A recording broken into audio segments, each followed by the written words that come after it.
नमस्कार. काल धाराशिव जिल्ह्यातील वाशी तालुक्यातील दसमेगाव येथे अफूची लागवड झालेली आहे अशी आम्हाला एक माहिती प्राप्त झाली होती.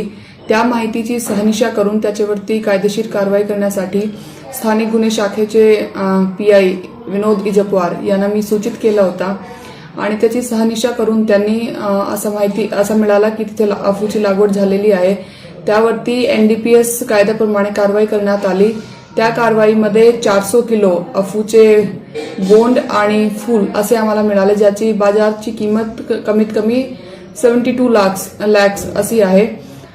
त्यामध्ये कारवाई पुढील कायदेशीर कारवाई चालू आहे.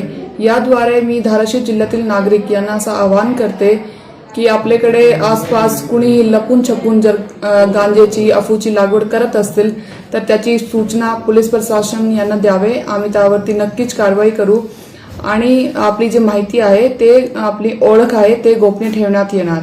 थँक्यू.